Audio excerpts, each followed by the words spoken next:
Bom dia. Estamos no inverno. A temperatura caiu. Então precisamos de um aquecimento. Esse bom dia está bom, mas parece um bom dia de uma terça-feira de inverno frio. Então, aceitando como aquecimento, agora para valer, bom dia. Bom dia! Notaram uma pequena diferença? Eu sou também professor de oratória e tenho dito que a voz é um elemento fundamental para o bom relacionamento humano, principalmente para o relacionamento negocial. Porque a voz fraca transmite o quê, hein? E é isso que nós queremos transmitir, não é? Quando vamos falar com o cliente, em potencial, nós queremos transmitir insegurança.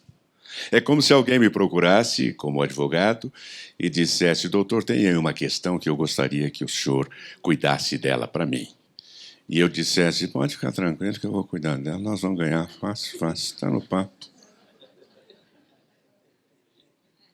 Da mesma maneira, nesta área delicada que é de negociações imobiliárias, transações imobiliárias, a primeira coisa que nós temos que transmitir é segurança, confiabilidade, credibilidade, vontade. É isso que o cliente em potencial espera de nós.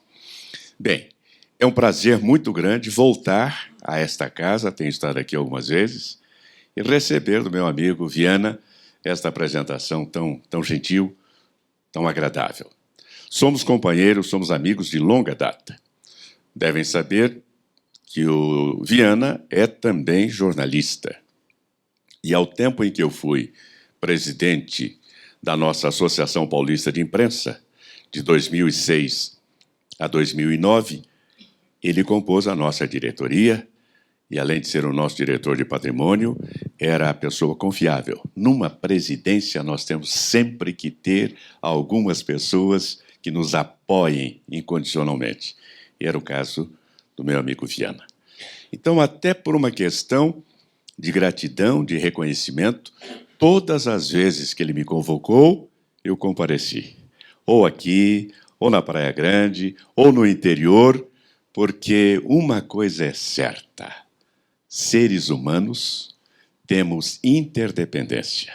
E na medida em que nós associamos os nossos esforços, nós combatemos as nossas deficiências e nós obtemos vitórias maiores. A associação é alguma coisa que deve fazer parte da nossa vida, do nosso dia a dia. Ele falou sobre esses aplicativos que estão sendo a pedra no sapato de muita gente, de muita atividade profissional. Quem viu a Vejinha dessa semana? O que tem lá? Aplicativo para consulta médica. É um absurdo. Aplicativo para consulta médica. Falar no Uber, então, é bobagem, tranquilidade. Na área de imóveis.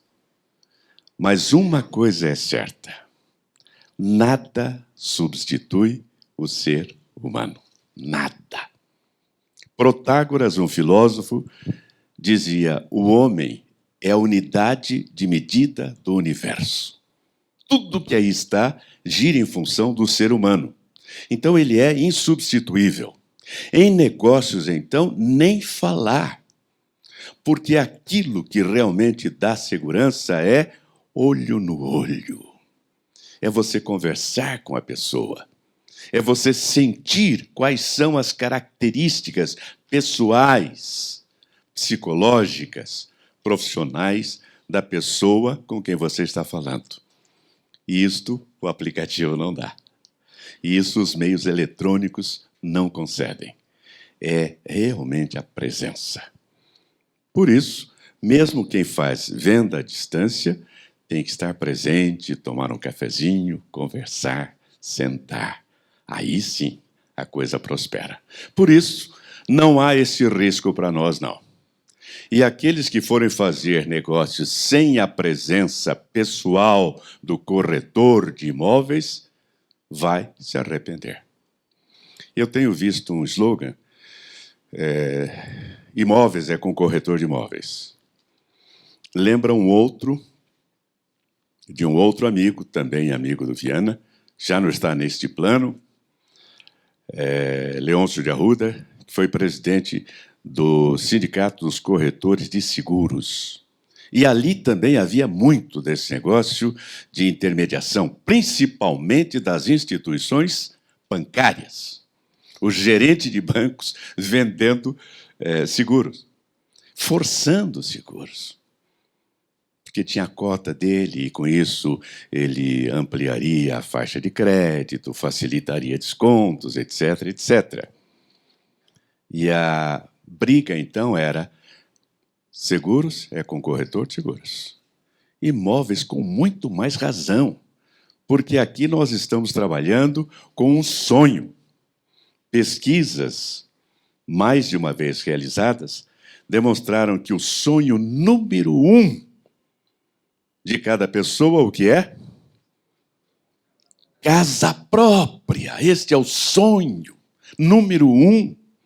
E um sonho é alguma coisa muito séria. Não se pode brincar com sonho, que é uma esperança, que é uma expectativa. Por isso, a presença do corretor de imóveis é indispensável, hoje e sempre. Mas o nosso tema hoje é o corretor de imóveis como perito judicial. E antes, uma consideração sobre o que está acontecendo aí, no país. Nós estamos sob a pressão de duas tenazes. Sabe o que é tenaz, né? Aquilo que aperta como um alicate, que dá uma pressão. Algumas pessoas falam, fulano de tal está me atazanando. Não é atazanando, é atenazando, ou seja, apertando com tenaz. Essas duas tenazes são, de um lado, a recessão. O que é isto? É um estreitamento do mercado como um todo. É a redução das atividades negociais. É o que nós estamos vendo. Empresas e mais empresas diminuindo o seu quadro de funcionários, fechando departamentos ou fechando as próprias portas. E a cada instante isso aumenta. Qual é a população da cidade de São Paulo? 12 milhões. 12 milhões de habitantes. Qual é a população do Uruguai?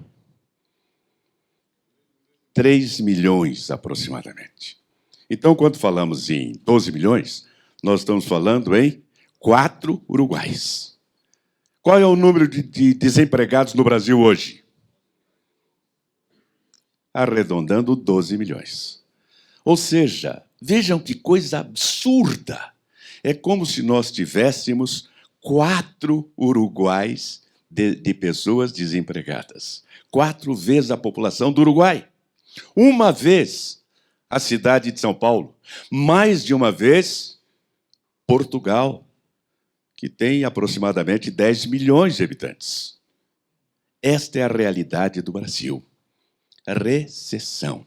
Portas fechando, empresas fechando, pessoas sendo mandadas embora, não conseguindo recolocação. Eu moro aqui perto. Moro na Doc Lobo, entre a Tietê e a Lorena, a um quarteirãozinho da Oscar Freire. Estou aí há 29 anos. Quando eu me mudei para aí, para início de conversa, para encontrar o apartamento que eu queria para comprar, foi uma grande dificuldade. Muito grande. Hoje, no meu prédio, há um apartamento que está posto à venda faz 2 anos. A pessoa já baixou o seu valor de oferta do apartamento e não vende. O prédio ao lado também. Do outro lado também. Mesmo para alugar, está difícil. As lojas daquele pedaço Augusta, Oscar Freire, Lorena. As pessoas que pretendiam um espaço comercial por ali tinham que esperar. Quando conseguiam locação, era com luvas altíssimas. Hoje nós não usamos luvas nem no inverno. Espaços e mais espaços, passa-se o ponto, isso não existia. Aluga-se e fica um bocado de tempo nessa condição. O que é isto? Recessão. Nas compras. Até supermercado está sofrendo o efeito da recessão. Alimentos. Imagine, então, lojas. Lojas de grife. Temos corretoras aqui, né? Elas sabem o que é isso. Tiveram que substituir algumas lojas por lojas. Não vou falar em brechó ainda. Mas uma reportagem recente falava de brechó. O que é isso? Recessão. Nas viagens. Fazíamos viagem aos Estados Unidos, né? Hoje fazemos viagem aos estados próximos. Minas Gerais, Rio de Janeiro, Ceará às vezes. Quando consegue, né? Pois é. Quem vivia envolvido em dólar, hoje a sua atividade é dólar. Fica em casa. Aquela história de sair para restaurantes chiques, acabou. Isso é recessão. Há uma redução do movimento de negócios. E essa recessão prejudica toda a atividade negocial, toda a atividade empresarial. É verdade ou não é? Vocês sentem isso ou não? E a outra tenaz? Essa é bem conhecida. É velha conhecida nossa. Ela é ilustrada por um dragão. Inflação. Inflação. Há uma inflação dos preços. Tudo sobe. Os produtores rurais estão tendo que ter uma segurança especial para um produto chamado feijão. Não é um absurdo? Feijão. Viram o preço do feijão? Daqui a pouco você vai comprar por grãos. Olha, eu quero 20 grãos de feijão. É um absurdo. Aliás, mais do que um absurdo. É, como diria um comentarista da Bandeirantes, uma vergonha. Quando a dona de casa... Eu sou caipira, sou da zona rural. Quem é caipira aqui? É só nós? Os outros tudo é capitalista? Eu sou caipira. E lá, quando a mulher ia lavar o feijão, alguns grãos caíam na terra e nascia sozinho o pé de feijão. Quando falávamos em refeição barata, era arroz com feijão.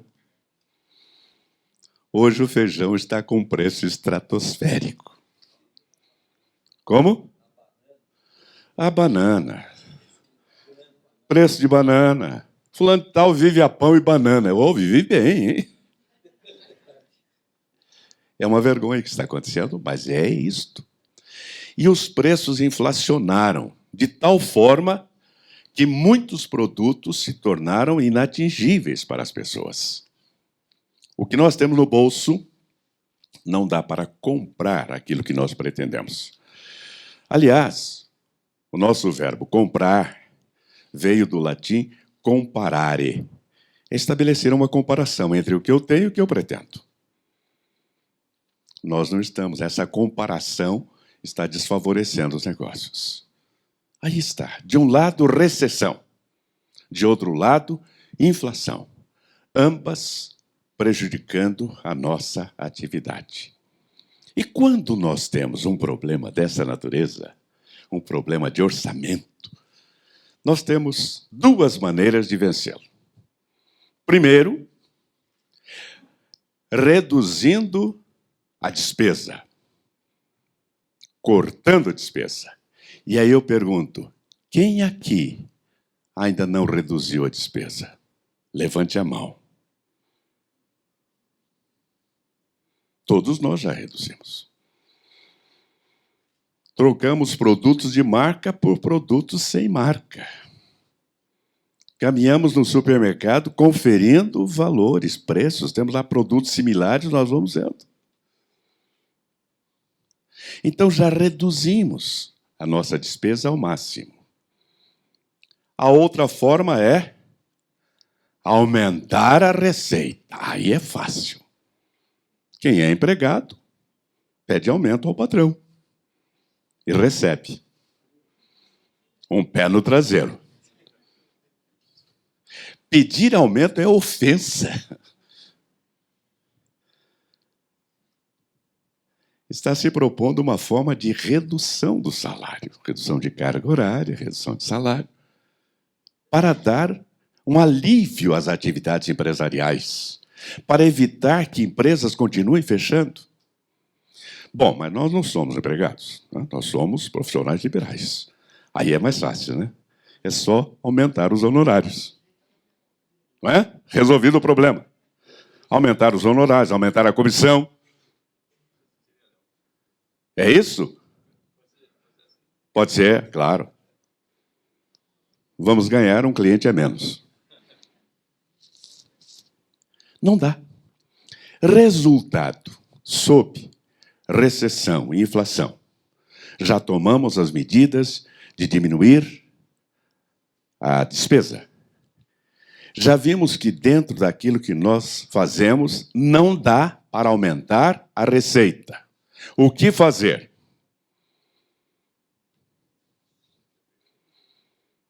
Se aqui não dá, temos que procurar uma fonte alternativa. Temos que buscar uma suplementação do nosso ganho. Temos que buscar uma outra atividade, sem deixar esta. E é aí que entra a possibilidade de atuar o corretor de imóveis como perito judicial. É sobre isso que nós vamos falar. Aliás, eu tenho aqui um ex-aluno, Milton. Eduardo. Fique em pé, Eduardo. Todo mundo já conhece você, mas é bom. É simpático, né? Eduardo, é meu vizinho também. O Eduardo fez conosco o curso de perito judicial. Ele é engenheiro, é corretor de imóveis e hoje é também perito. E ele estava me dizendo que já teve a primeira nomeação. Isto é uma beleza para nós, que ministramos o curso e ficamos felizes quando um dos nossos ex-alunos diz: fui nomeado, comecei a atividade. Porque o curso de perito judicial é uma ferramenta. Você tem que usá-la. Não adianta ter a melhor das ferramentas encostada.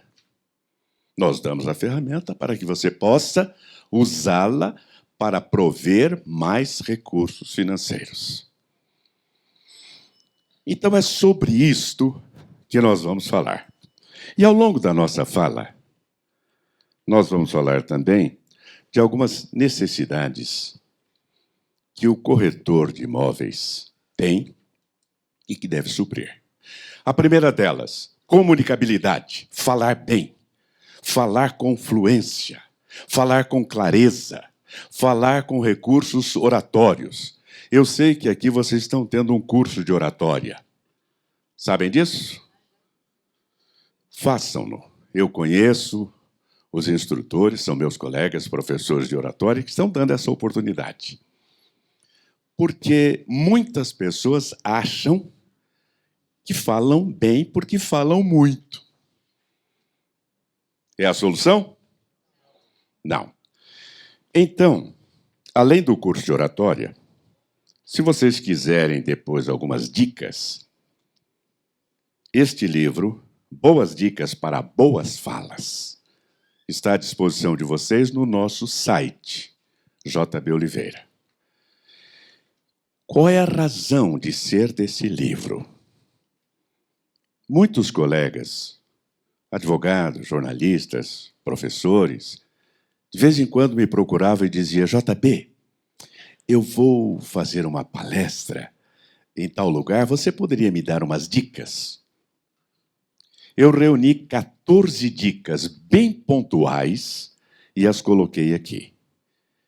Dicas práticas de como falar, de como se portar, de como colocar as palavras, etc. Boas dicas para boas falas.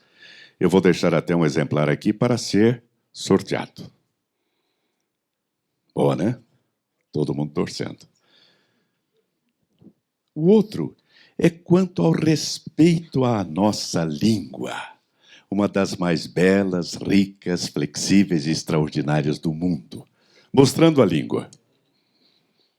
Cada vez que falamos, nós estamos mostrando a nossa língua, língua portuguesa. E devemos mostrá-la de maneira correta. Então, aqui vocês têm uma orientação para isso, e dada assim de uma maneira leve, lúdica, quase brincando sobre a língua portuguesa. Falar dos pleonasmos, dos vícios de linguagem, que acabam também prejudicando a credibilidade. Não sabe nem falar? Será que sabe fazer negócio? Também vou deixar aqui um exemplar para sorteio. E o outro não é livro, é um audiolivro. Homens são de Marte, mulheres são de morte. Às vezes elas não gostam desse título. Então vamos estabelecer aqui o seguinte: se as mulheres presentes a essa reunião não gostarem do título, nós vamos decidir isto por votação. Forma democrática, né? Combinado? Qual é o objetivo desse audiolivro? É mostrar que a linguagem é diferenciada para homem e para mulher. Que você, como um agente de negócios, tem que saber conduzir a sua comunicação quando está falando com um homem, e quando está falando com uma mulher, e quando está falando com o casal. Porque as palavras mudam. A linguagem, melhor, a língua é a mesma. Língua portuguesa. Mas os dialetos são diferentes. O homem fala num dialeto chamado hominês, que é bem direto, objetivo. Aquilo que ele diz é aquilo que ele diz e acabou. A mulher fala num dialeto que eu chamo de mulherês, em que as palavras não têm muita relação com a ideia. Às vezes diz uma coisa, mas não é bem aquilo. Nós sabemos disso, não sabemos? Quando ela briga e diz: nunca mais quero ver a sua cara. Para mim, você morreu. Pronto. Para o homem que fala hominês, é isso, morri, acabou. Todo aquele sonho, aquela casa que eu ia comprar, aquele apartamento que eu ia comprar, acabou. Aí, 15 dias depois, viu, Murilo? 15 dias depois, ela liga dizendo: olha, vai passar aí uma peça nova no Teatro Itália, a gente poderia ir lá, depois comer uma pizza. Ué. É bem assim, né? É que, no mulherês, as palavras têm prazo de validade. Então, precisa saber qual é a validade daquela palavra.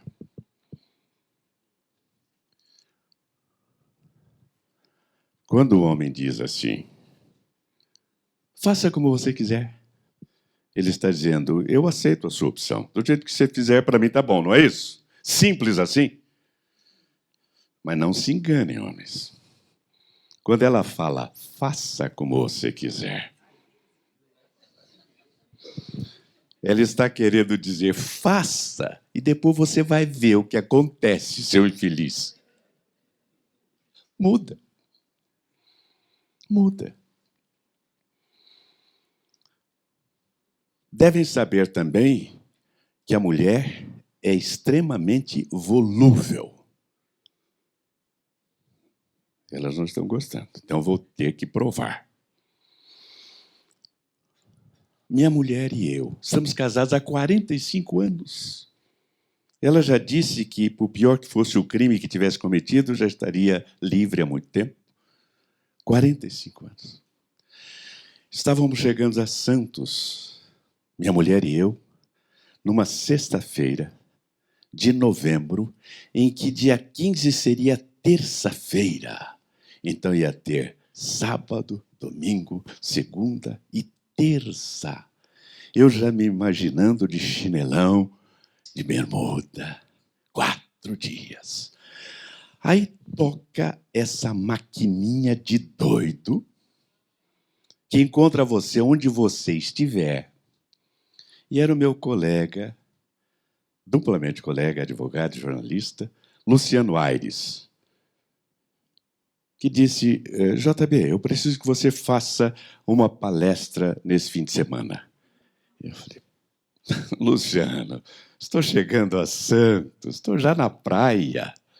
Você fala em uma palestra no fim de semana? Ela disse, eu não vou. Eu nem tinha convidado.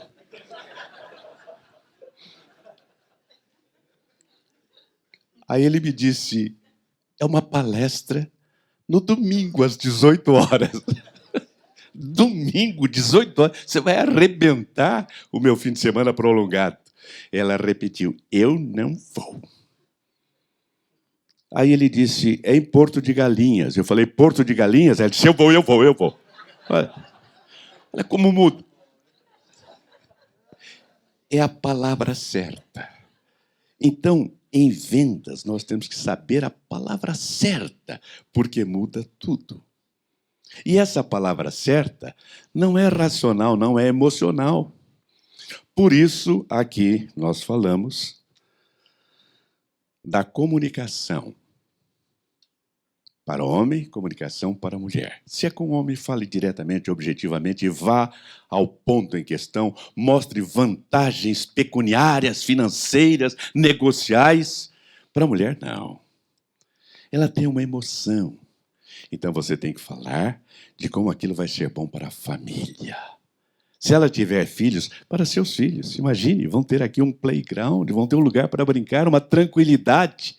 Tudo isso que para o homem não tem muita importância, para ela tem. Está aqui. Também vai ser sorteado. Então temos aqui 3 brindes para sorteio.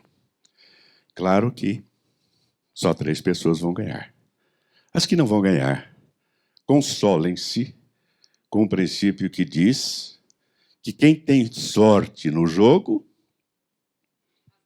azar no amor. Não consola? Se não consolar o suficiente, entrem no site e comprem.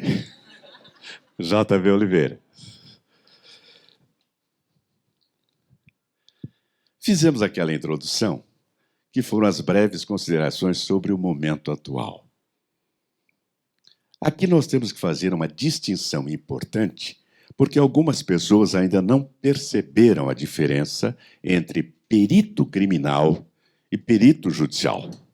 Nós falamos em perito, ele já pensa no perito criminal, que é um funcionário público admitido por concurso.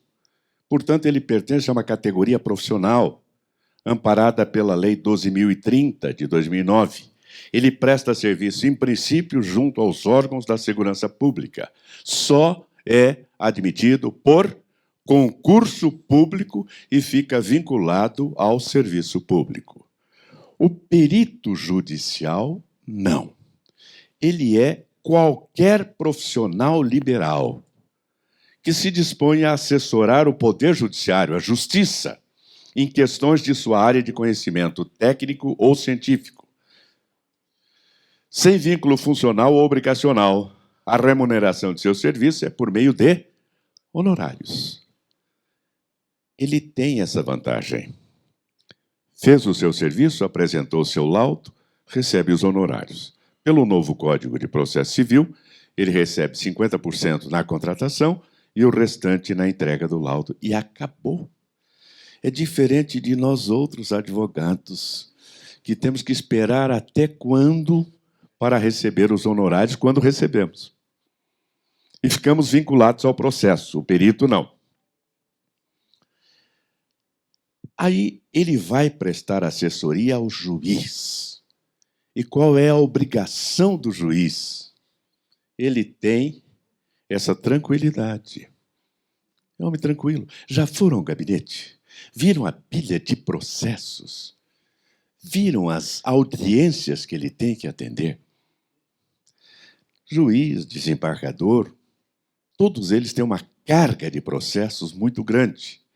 Nós temos hoje, em termos de Brasil, alguma coisa ao redor de 100 milhões de processos. Vou repetir. Cerca de 100 milhões de processos. É como se de cada 2 habitantes do Brasil, 1 estivesse litigando. Nós somos 200 milhões, 100 milhões, metade da população. Dá para dar atendimento a isso? Prolatar, formalizar sentenças. E isto não é fácil. Porque para prolatar uma sentença, o juiz tem que conhecer o assunto. Ele conhece direito. Aí vem uma questão de negócios imobiliários, em que alguém está querelando contra alguém porque há uma inexatidão entre aquilo que foi prometido, aquilo que foi dito, e aquilo que é a realidade. Não está batendo. Houve um erro, uma fraude, houve ilicitude, e ele quer um dano, quer uma reparação do dano. Houve uma alteração no modus vivendi do brasileiro. Até algum tempo, quando alguém sofria um prejuízo, uma lesão, um dano, reclamava, xingava, chutava o balde e ficava por isso. De uns tempos para cá, os brasileiros perceberam que há um caminho para a solução que se chama judiciário. Eu me senti prejudicado? Não vou discutir, não vou brigar, não vou pegar uma arma, nada disso. Simplesmente ajuizo uma ação pedindo indenização por danos materiais e morais. E o juiz vai ter que julgar essa causa. E ele não entende nada disso. Mas a sua sentença tem que ser uma sentença fundamentada. Tem que ter as razões para isso. E para fundamentar a sentença, ele tem que pegar alguém desta área e o nomear como perito. Entrega-lhe o processo, o perito examina, prepara um documento chamado laudo pericial. Certamente as partes vão fazer perguntas, que são os quesitos. Ele responde também os quesitos da parte A, autor, da parte B, réu, do juiz. O novo Código de Processo Civil fala também do Ministério Público. Responde aqueles quesitos, entrega junto com o laudo, terminou a sua atividade naquele processo. Recebe o saldo de honorários e acabou. O que acontecer daí para frente não é de responsabilidade do perito, mas é do juiz. Se a sua sentença agradar as duas partes, beleza. Sempre acontece isso, né? O juiz dá uma sentença, as duas partes ficam satisfeitas, morreu ali. É isso? O que acontece então? Recurso. Ele vai recorrer a uma instância superior. Às vezes as duas partes recorrem. Não agradou nenhum nem outro. E aí, o tribunal vai julgar a causa julgada pelo juiz. E pode haver duas coisas. Ou a sentença é confirmada, ou a sentença é reformada. Quando a sentença é reformada, significa que o juiz não julgou corretamente. Claro, houve alguma falha. Isso tem implicação para ele? Quem é que gosta que alguma decisão sua seja recusada? Quem é que gosta? O homem já até aceita, né? Porque sabe como é. Desde pequeno, desde pequeno. Esse negócio que diz aí da atual vara da infância e da juventude, eu conheci na minha infância. Era uma vara de marmelo. E a juíza era minha mãe. Então, nós homens já estamos acostumados que a nossa decisão seja reformada. Mas o juiz não. Porque isso significa aquilo que em direito se chama captis deminutio, uma diminuição da capacidade. E nenhum magistrado entra no Poder Judiciário para morrer como juiz. Ele quer ir para as instâncias superiores. Quer ser desembargador, quer ser ministro, quer ser um Lewandowski. Presidente, um Joaquim Barbosa. Para isso, é necessário que ele tenha critérios, que as suas sentenças sejam confirmadas, bem fundamentadas. O que está acontecendo hoje na esfera do Judiciário Nacional? As sentenças prolatadas por um juiz federal de primeiro grau da República de Curitiba, por mais que queiram derrubar, não conseguem. Não conseguem. Imagine, com o volume de recursos envolvidos nesses escândalos, por esses que estão hoje como réus nesses processos, imagine esse volume todo fazendo pressão sobre o judiciário para reformar a sentença de um juiz de primeiro grau, e não conseguem. Essa certeza, essa fundamentação é essencial para o juiz. E para tê-la, ele precisa de elementos sólidos, fornecidos por um perito. E perito, por definição, é aquele que conhece profundamente de um determinado assunto, que é a sua atividade. Por isso, ele pode atuar em questões judiciais e extrajudiciais. Porque são três as formas pelas quais um profissional pode atuar como perito. A primeira é por nomeação do juiz. O juiz nomeia um profissional dessa área como perito. A segunda é quando a parte prejudicada não concorda com o laudo do perito oficial. E o que ele faz? Contrata um profissional da mesma área, contrata, aí não é nomeação, é contratação. É entre as partes. Vamos dizer que a empresa, ou melhor, que a parte ré não concordou com a decisão do juiz, que favoreceu o autor, então ele contrata um outro profissional da mesma área para fazer um laudo combatendo o laudo oficial. O perito, nesse caso, se chama assistente técnico. A função é a mesma, mas a designação, até para distinguir do perito oficial, é assistente técnico. E o laudo chama-se parecer técnico. É a mesma coisa, apenas com designação diferente. Então, é a segunda maneira. Eu fui prejudicado na sentença, não concordo com o laudo do perito oficial, eu contrato um outro profissional e apresento, então, o laudo em contestação.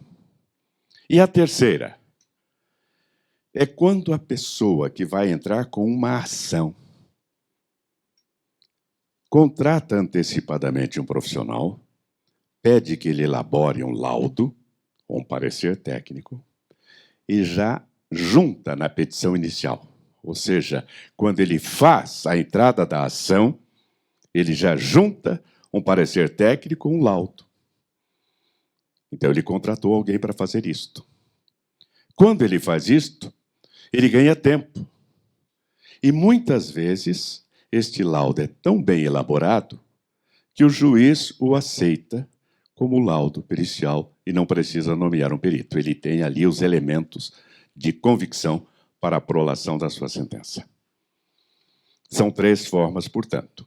No primeiro caso, por nomeação, nós falamos em uma questão judicial. No outro caso, extrajudicial. Em que áreas isso pode acontecer conosco? Compra e venda. Existe alguma questão envolvendo compra e venda de imóveis, não? Quase nunca, né? Compra e venda. Locação e arrendamento. Ações? Avaliações e vistorias. Intermediação de negócios. Interpretação de cláusulas. Cláusulas. Os negócios sempre estão atidos a um contrato. E o contrato tem as cláusulas. E nós, brasileiros, lemos todas as cláusulas, não é? Aham. Lemos? Claro. Principalmente aquele que vem com aquelas letrinhas miudinhas. Pois é. Há 2 coisas que nós não lemos, brasileiros. Uma é o contrato. Outra é o manual de instruções.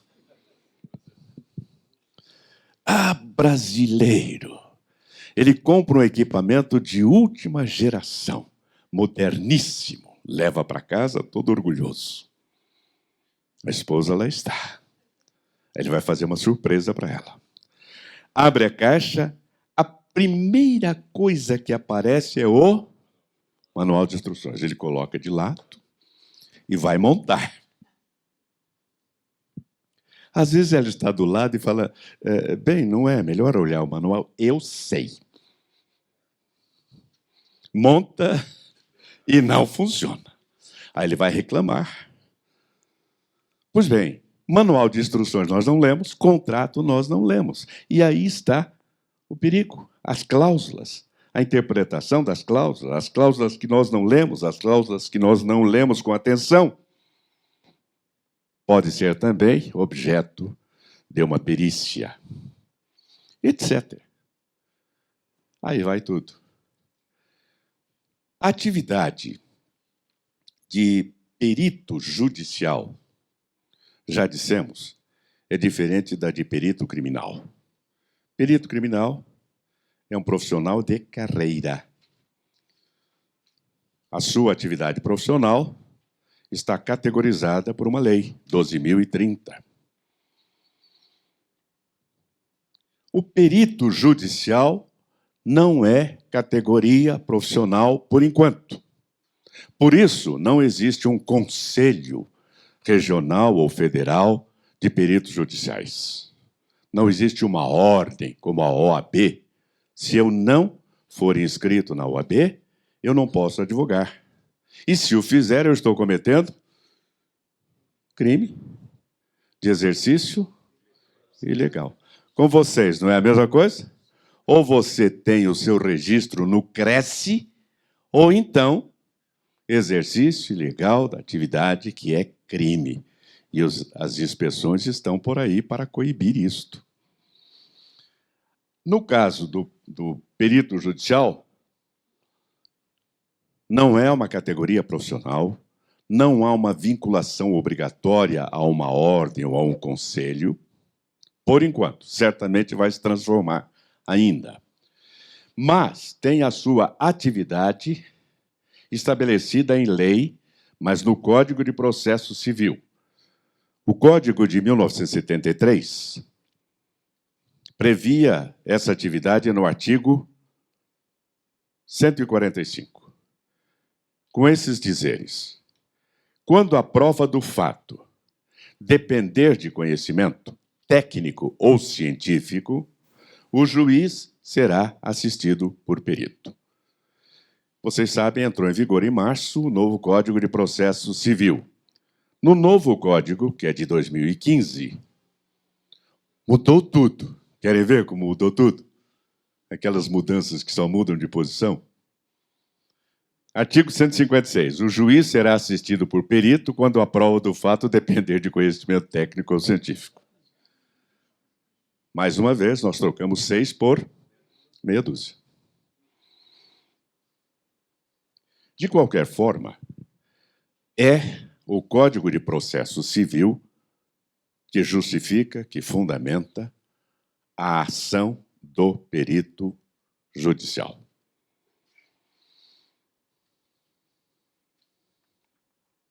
O corretor de imóveis e sua atuação em prol da justiça e da sociedade. Há atividades profissionais que nós exercemos, mas que não o fazemos com a satisfação de estar beneficiando alguém. Eu advogo menos do que atuo como consultor, como palestrante, como professor. Porque cada vez que eu atuo como advogado, na medida em que eu agrado uma parte que me contratou, eu desagrado a outra. Quando eu atuo como professor, é outra coisa. Dá a impressão a mim, pelo menos, que agrado a todos. Isso dá uma grande satisfação. É ganhar o dinheiro com satisfação, com a satisfação de dar satisfação aos outros. Corretor de imóveis, que maravilha. A pessoa tem um sonho e não sabe como materializar esse sonho. Aí vem o corretor de seguros e, nas palavras muito bem colocadas pelo Viana, como intermediário, para evitar atritos. Eu digo que é como algodão entre cristais. Evitar atritos. Eu morava numa casa até 1989. Uma casa grande, tinha filhos adolescentes, no Jardim São Bento. Mas aí queria morar num apartamento para ter mais segurança. Eu viajava muito, eu era vice-presidente de um sindicato patronal nacional e ficava preocupado com os filhos. Então, queria um apartamento. Minha mulher,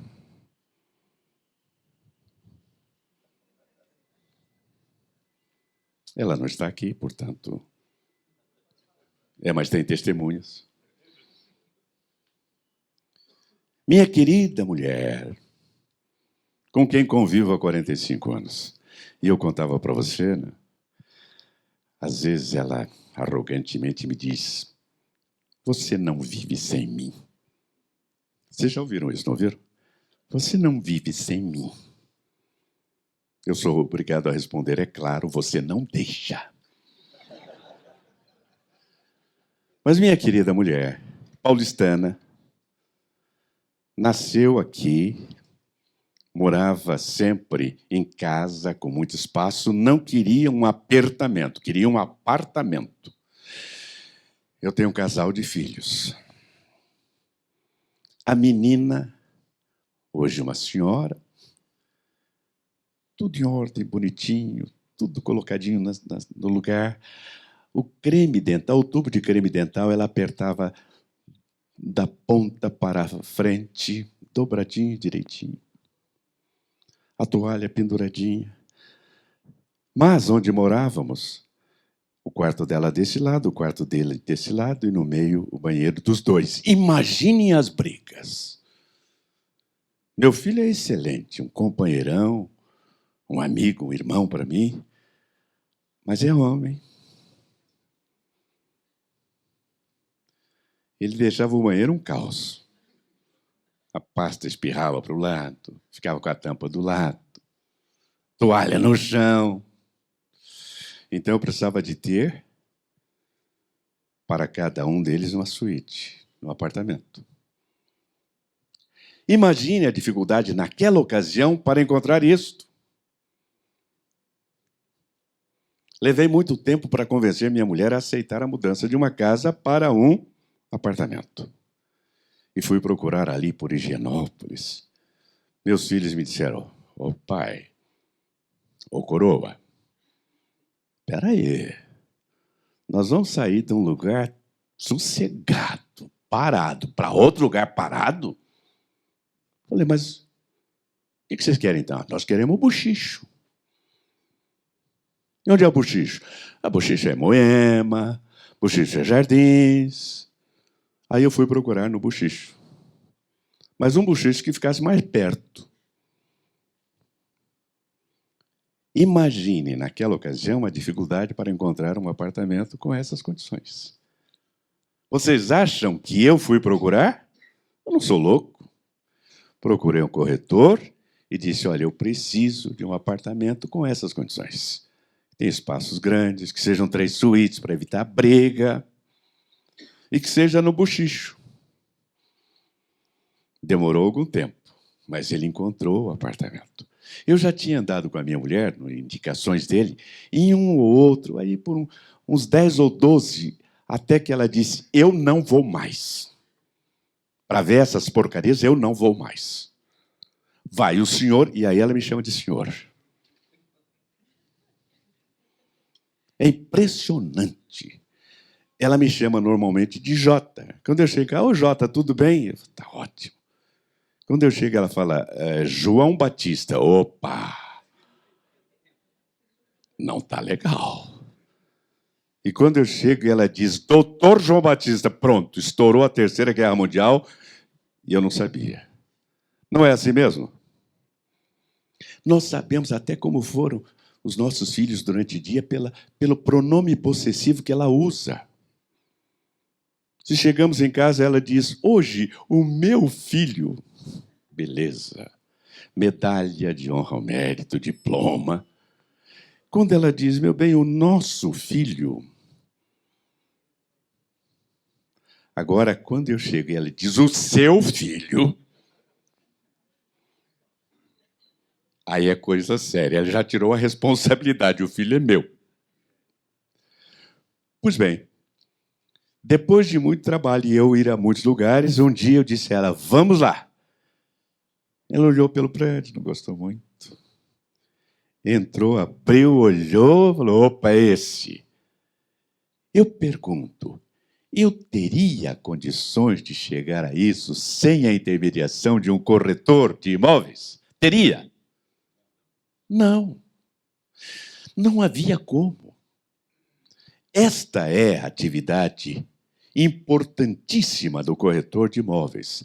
Atender à satisfação, à expectativa ou superar a expectativa do seu cliente. Isso em prol da sociedade.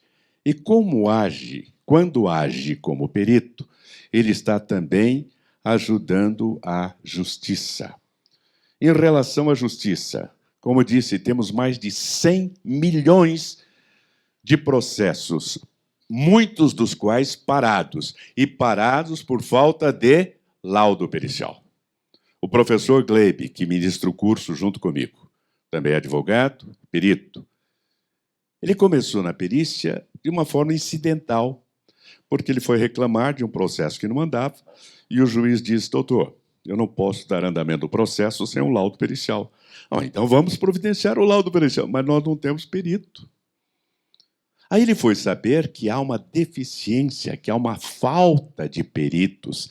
E esta falta de peritos impede que haja o laudo pericial. E sem o laudo pericial não há a sentença. 25 milhões, mais ou menos, só no estado de São Paulo. Processos parados por falta de laudo. Esclarecimento de questões técnicas. Sem esse esclarecimento, o juiz não vai prolatar a sentença. Sem a sentença, o processo não anda. Subsídios para fundamentar a sentença. Corretor de imóveis e sua atuação em prol da justiça e da sociedade. Prosseguindo. Em relação à sociedade, presta importante munus público. Embora atuando como particular, ele está prestando um serviço público. no instante em que ele dá à justiça as condições para que a sentença seja prolatada e o processo ande, ele está agindo como um agente público, ou seja, ele tem um munus público, embora seja de atividade privada. Ajuda a desencalhar os processos, dá maior celeridade ao Poder Judiciário. O que a sociedade mais reclama em relação à justiça é morosidade. Isso é uma coisa tão antiga que Faoro já dizia que uma justiça tardia é injustiça. Muitas sentenças estão se arrastando há 20, 30, 40, 50 anos. Da segurança jurídica através do laudo. O juiz tem a segurança porque tem ali um laudo para fundamentar a sua sentença. Não foi por achismo, não. Foi por informação técnica. Da possibilidade de contestação técnica. No instante em que há um laudo, mesmo que me desfavoreça, eu tenho a condição de contestar.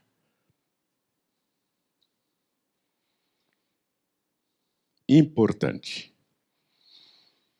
A prova pericial consiste em exame, vistoria ou avaliação. É o que diz o artigo 464 do novo Código de Processo Civil. Então, são 3 os fatores: exame, vistoria ou avaliação. Significa que uma avaliação não é uma perícia, mas uma perícia é uma avaliação, porque está envolvida, está embutida, está inserida na perícia a avaliação. Carteira funcional. Nós ministramos o curso de perito judicial pelo nosso instituto, o Instituto JB Oliveira de Educação e Capacitação Profissional. Esse nosso instituto, periodicamente, ministra curso. Tivemos um no sábado passado. O nosso próximo, anotem aí, o nosso próximo é no dia 3 de setembro. 3 de setembro. É um sábado. Nós ministramos esse curso em um dia apenas, em um sábado. E algumas pessoas perguntam, mas dá para formar um perito judicial em um dia? Sim. Porque o mais difícil, o mais demorado, o mais complexo, eu não preciso fazer. Vocês já são corretores, não são? Já tem a sua carteira, não tem? Pronto. Estarão com vocês médicos, engenheiros, arquitetos, dentistas, cada um com a sua formação. Dia 3. Como? Sim. Então teremos profissionais de várias atividades. Imagine se eu tivesse que ensinar engenharia para um engenheiro.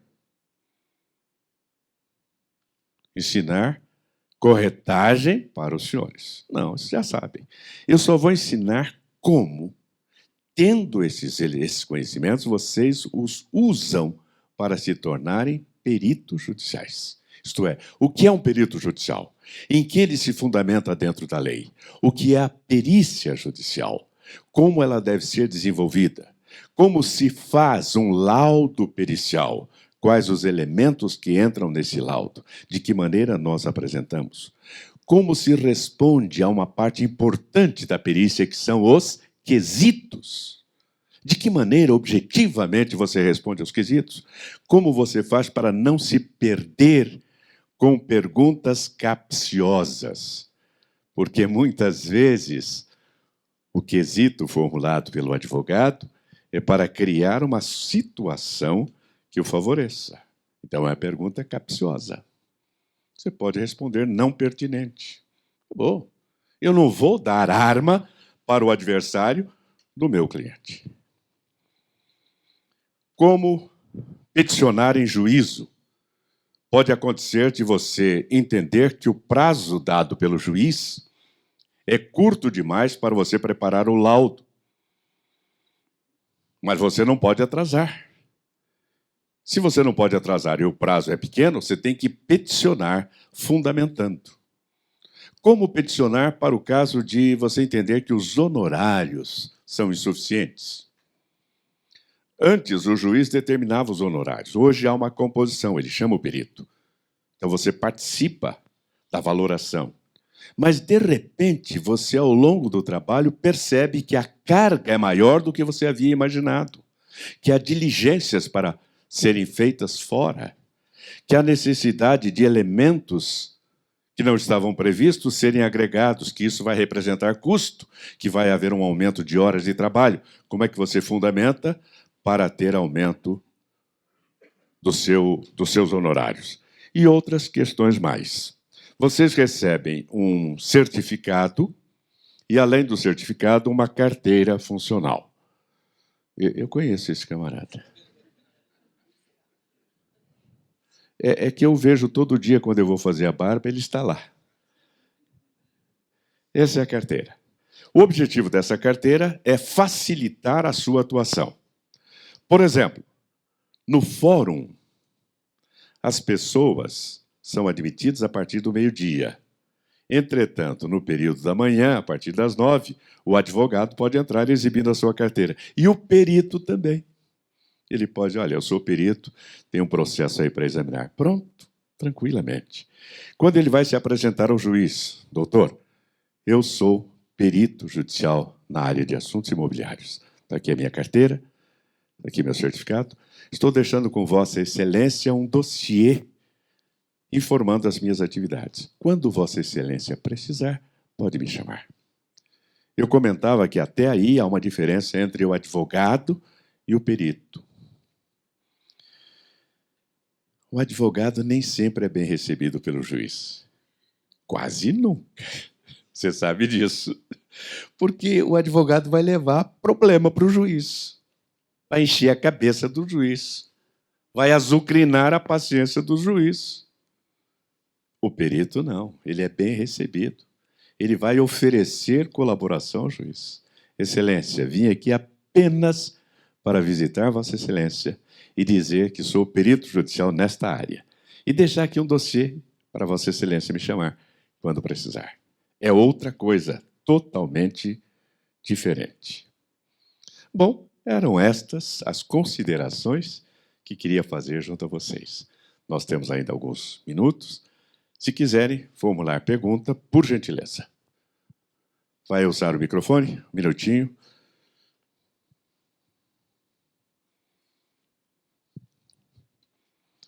Vocês receberão também uma apostila contendo as partes essenciais do curso. Bom dia, professor. Bom dia. Foi um prazer tê-lo aqui conosco. Muito ilustrativa a sua palestra, gostei muito. É mais um tópico novo, partindo de Vossa Excelência, vamos assim dizer. Fiz um curso, juntamente com o senhor, há um tempo atrás, de oratória. Muito me valeu até hoje. Está mostrando que fez o curso mesmo, hein? Está falando bem. Então, vou fazer uma colocação dentro aqui do que o senhor já explanou. Foi dito que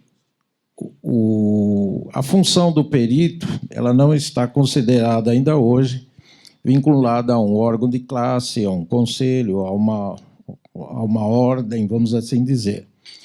E eu, às vezes, faço avaliações também, né, para da área imobiliária, para quem necessita. E, como perito, nunca fui nomeado. Mas sempre ouvi dizer que o perito, ele está perito a partir do momento que o juiz o nomeia. Partindo desse princípio, o fato de ter uma carteira, que não a profissão do perito não está vinculado a um conselho ou uma ordem, não estaria um pouco em vão se apresentar e usar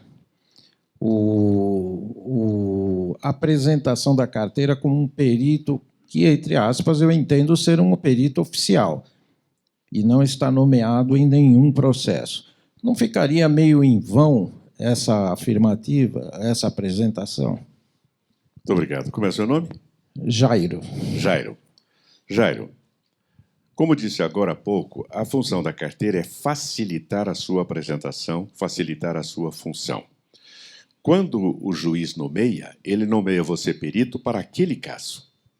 Isso quer dizer que, para ser nomeado, você tem que ser antes perito, porque a condição é que você seja perito. Então, a carteira nos diz, você é perito. Agora, o juiz vai nomeá-lo para esta ou aquela causa. Por essa razão, ele tem a carteira e ele é perito a partir de quando se formou. Passa a ser perito especificamente numa causa quando o juiz nomeia para aquela causa. Se o juiz não nomear para causa nenhuma, nem por isso você deixa de ser perito. Apenas a carteira não tem as características da minha carteira da OAB, porque é uma inscrição obrigatória, nem da carteira dos senhores, que também é uma inscrição obrigatória. Não temos essa obrigação ainda. Certamente vamos ter. Obrigado, Jairo. Ali, por favor. Em seguida, eu passarei essa palavra. Bom dia.